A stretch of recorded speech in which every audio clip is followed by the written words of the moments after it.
Good morning. This is Mac on the Rock for Blink Radio. I have the pleasure to introduce to you two people who have been a founder of a workshop for peaceful separation. One of them, my guest, is named Barabra Alvarez, and the other is Gilza Martinez.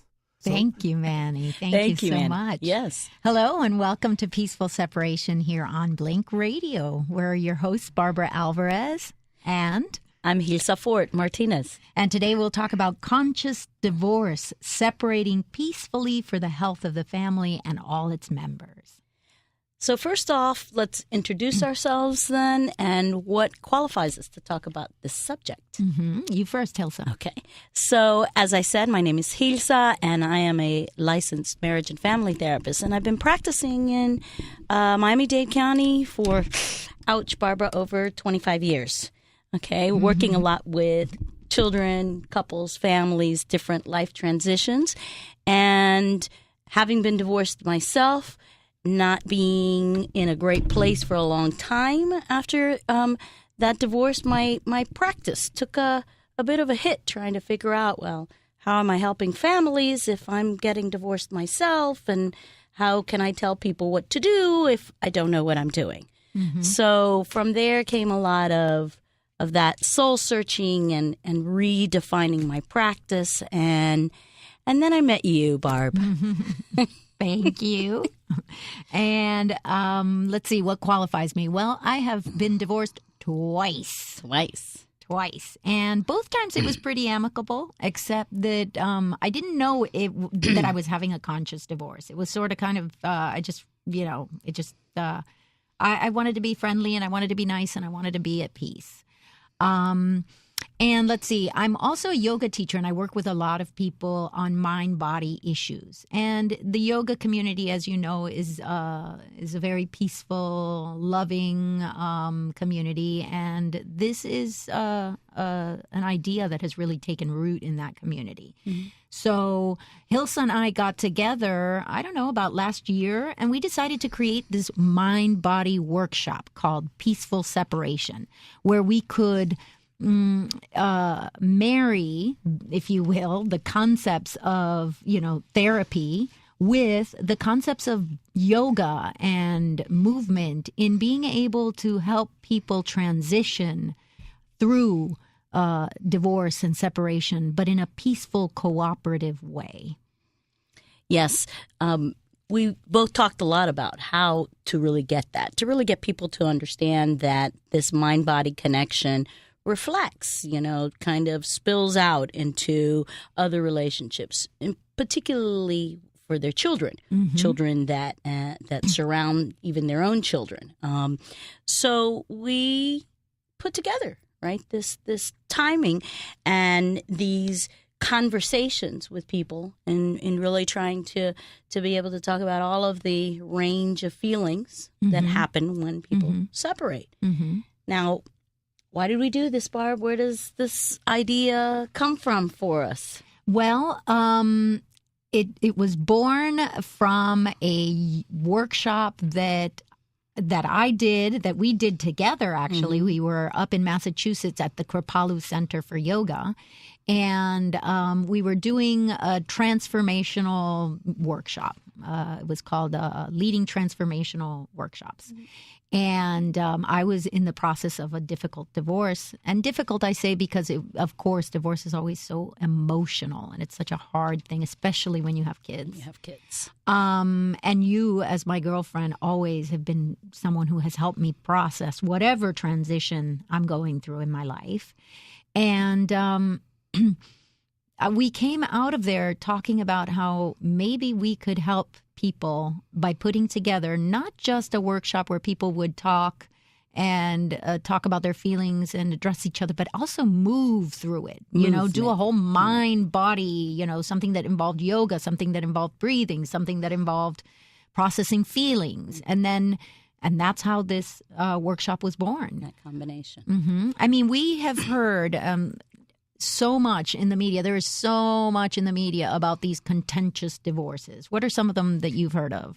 Multi-million-dollar, these nasty divorces. Remember Mel Gibson? Oh, and yeah. his divorce from his first wife, 7 children. 7 children. there. And she walked away with millions of dollars. I think at the time it was the highest. At that time, could be. Tiger Woods' divorce, I mean, how contentious that became. Yes. And even as private as he and his wife had always been, this got splattered, right? Brad Pitt and Angelina Jolie, all of the accusations back and forth.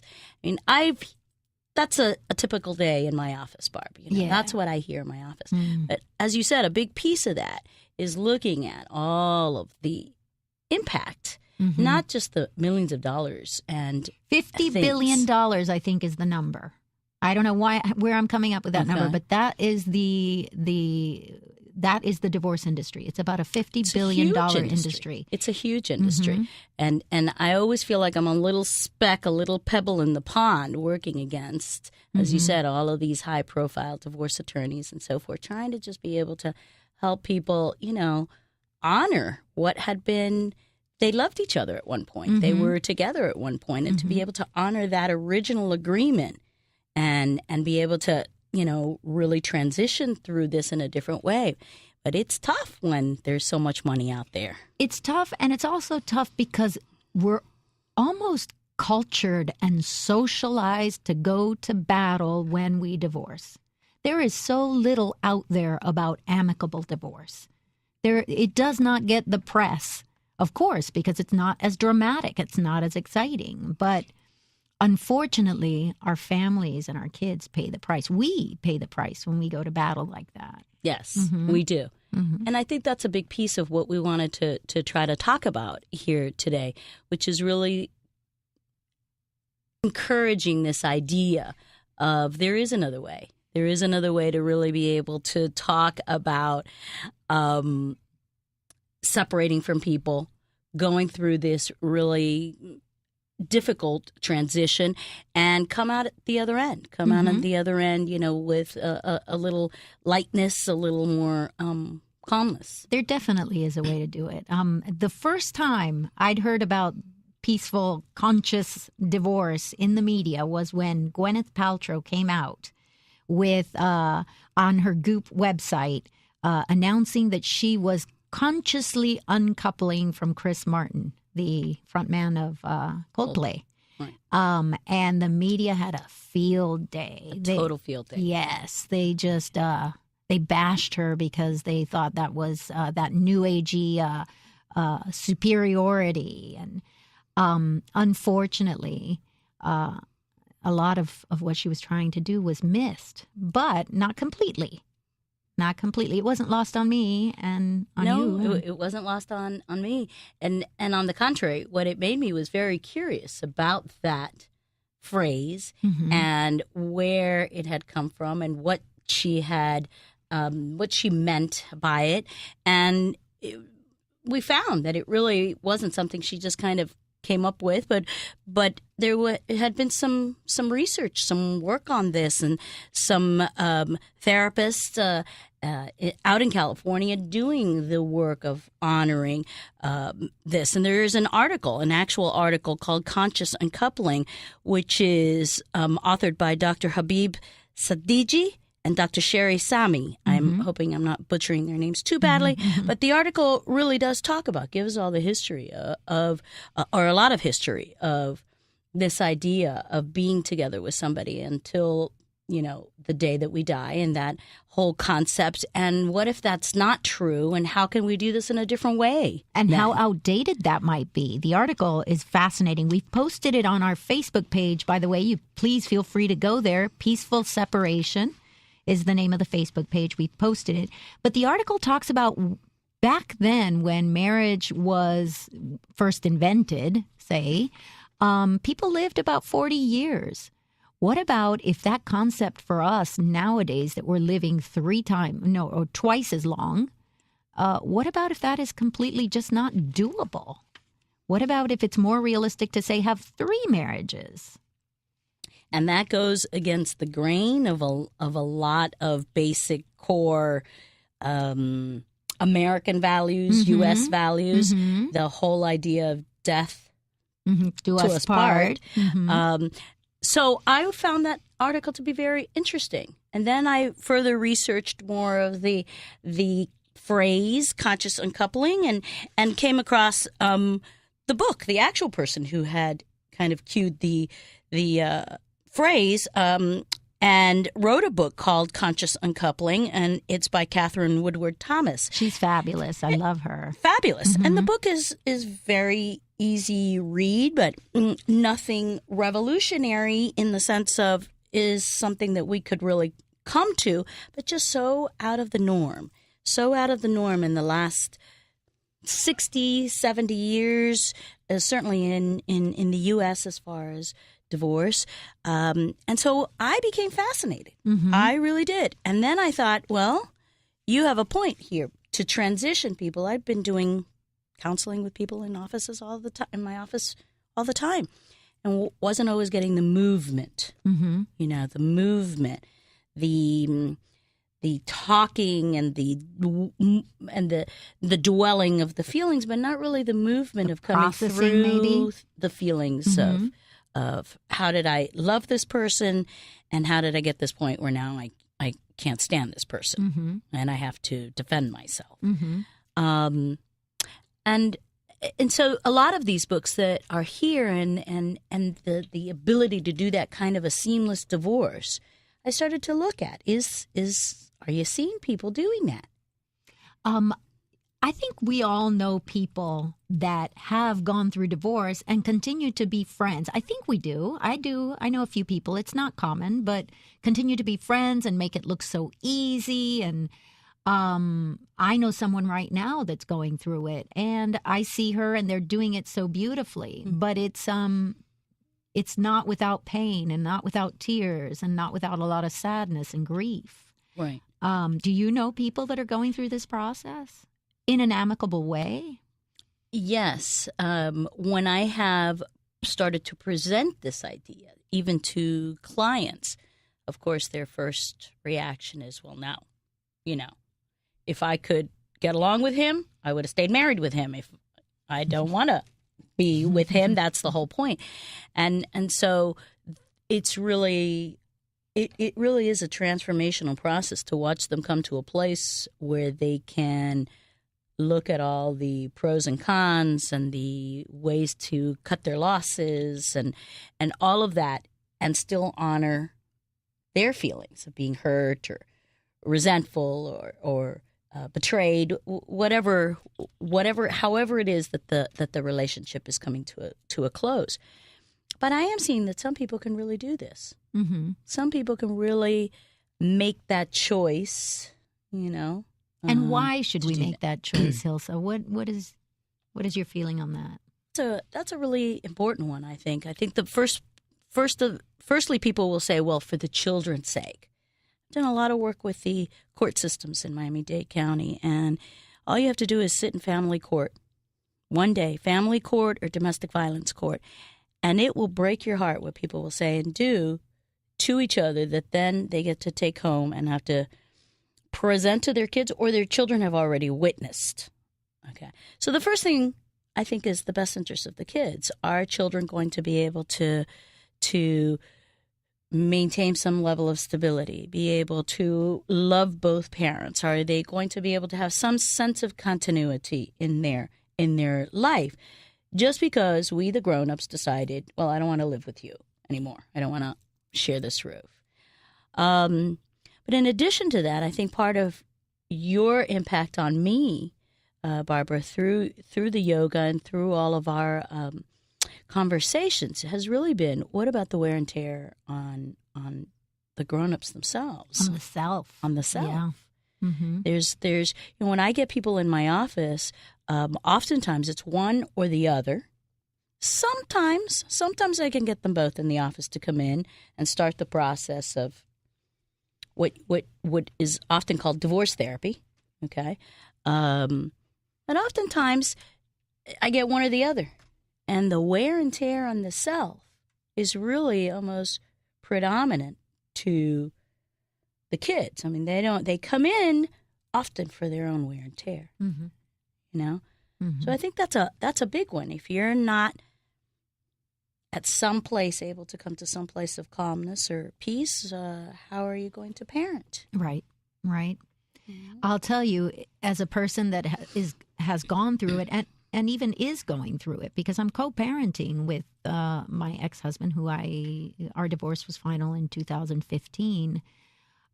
It is not an easy thing to do.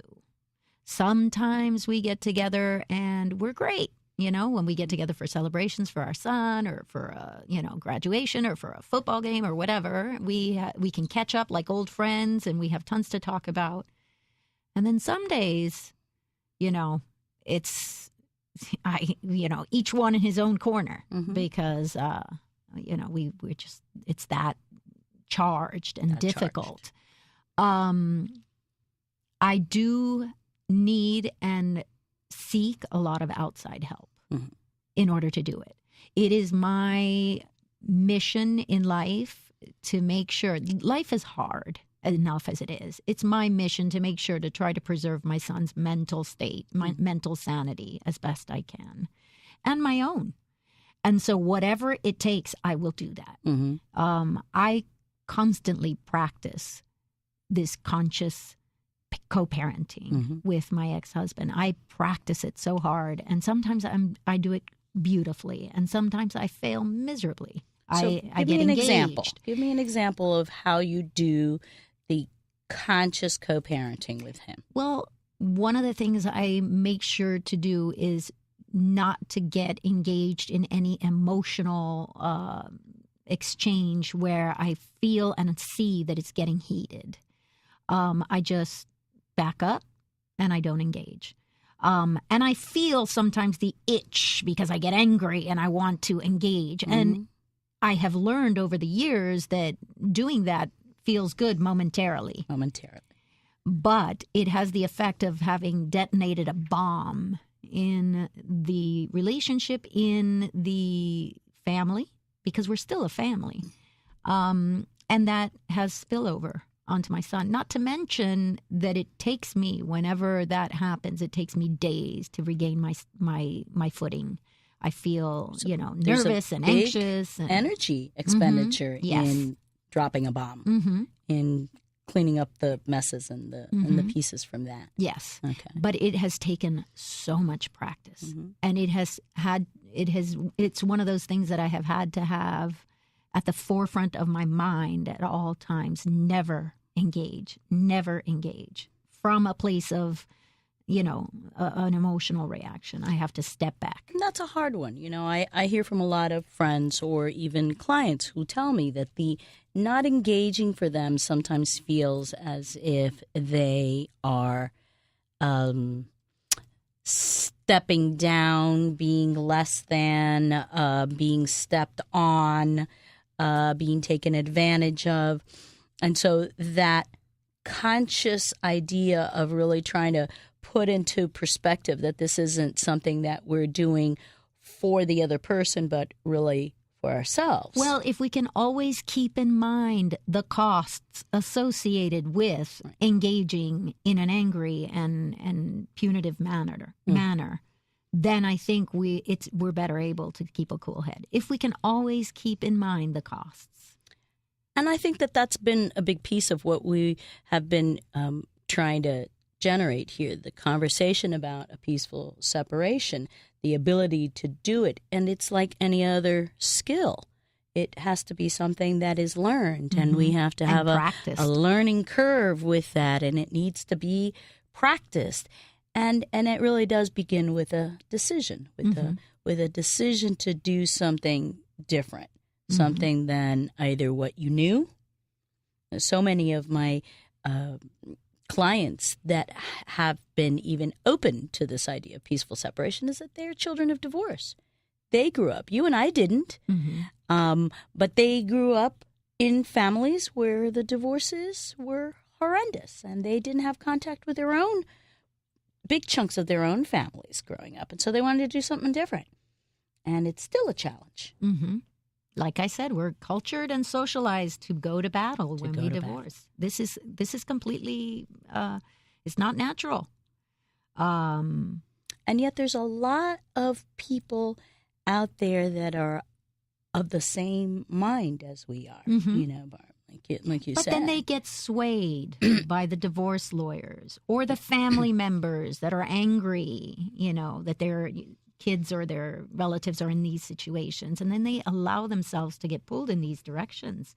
But there's a lot of help out there. There is. There's a lot of people out there that do think along these lines. And more, Miami-Dade County requires mediation in a divorce, for example. It requires that children and parents take a parenting course before they can divorce, to at least have information. There is a big set of attorneys that do collaborative law, collaborative family law. So there are pockets. Still not the mainstream idea, as you said, but there are pockets of people out there that think the way you and I do, you know. And this idea of doing it, merging our styles, right? The more of the mind, body, and the yoga with the processing of the feelings is really something that, you know, we're just kind of trying to put into play what we've talked about, what we've seen people do in our own families and so forth over the years. And I think those are the main reasons. Our children, well, more importantly, you know, if mama ain't happy, ain't nobody happy, This is as true. the old saying This goes. is true. What are some other areas where people, or some other sources that people can go to for help besides this book, Conscious Uncoupling? There's another book by Debbie Ford called Spiritual Divorce. There's therapy, like what you do. There is, I think, a really important source to turn to would be, you know, your spirituality, whether that be a church or a yoga practice or whatever, you know, you do to fill your soul. Right. To fill your soul. Because divorce is draining. It's draining. Even an amicable one is draining. It's draining. There's lots of losses. There's lots of change. And as human beings, we don't like change. No. As much as we crave it and as much as we crave excitement, right, we don't like change. We don't really. You know, one thing is to go and choose an adventure.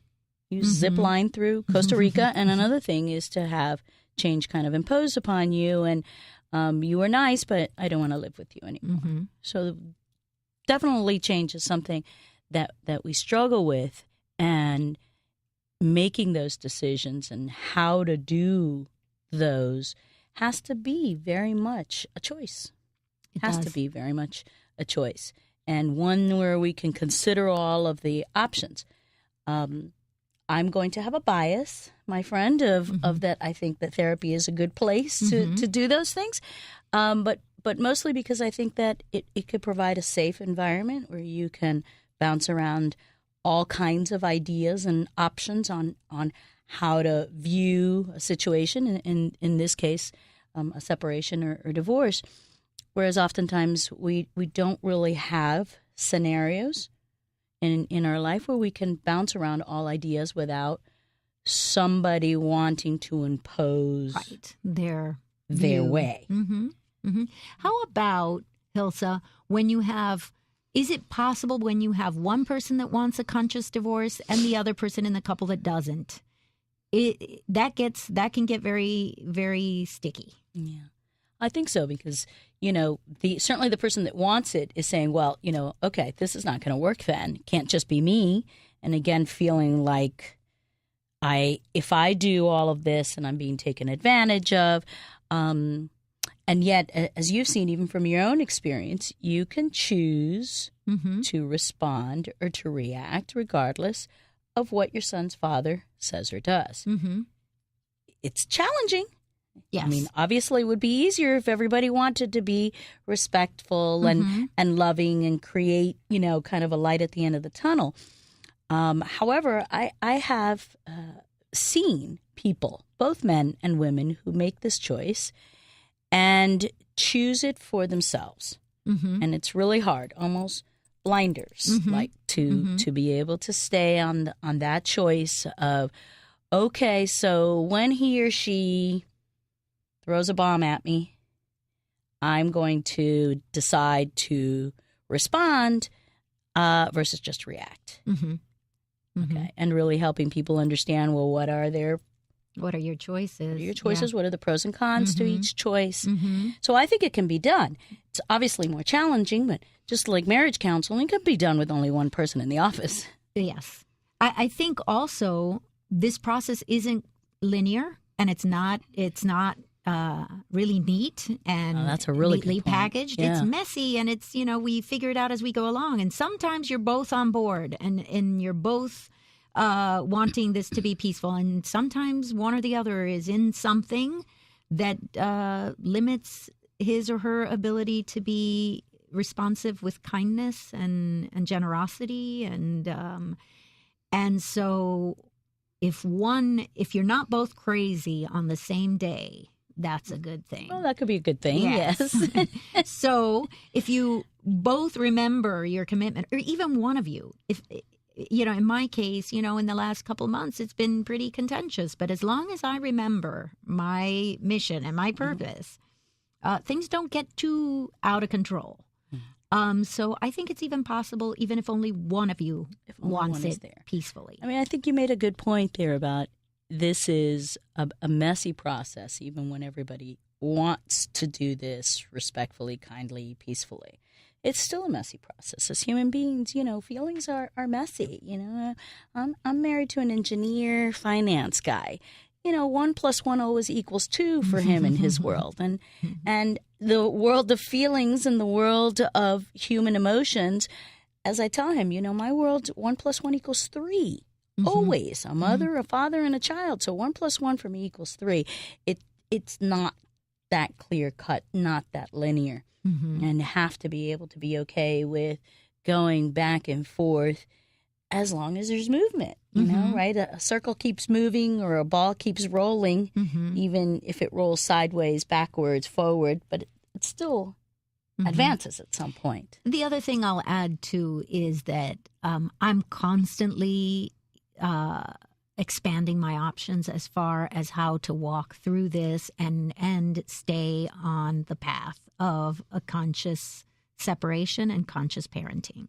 I'm constantly looking at, okay, where do I need support? What else can I pull out? What else do I need? How can I take care of myself? And so my bag of tools is not limited to therapy or to, reading these materials. It's whatever I need at that moment, I'm going to look for it. I'm going to look for the support that I need. And I think that's kind of how this idea for us to bring this to Blink Radio came about, was really for us to be able to talk about what are all of the options out there.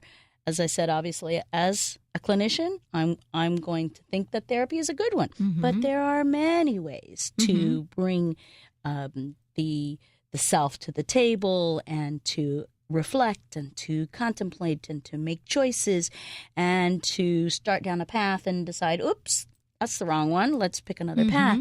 So I think that was part of what you and I talked about. Can we talk about all of the various paths and choices and then resources that are out there and really maybe provide a conversation, a point of conversation about, how to do this?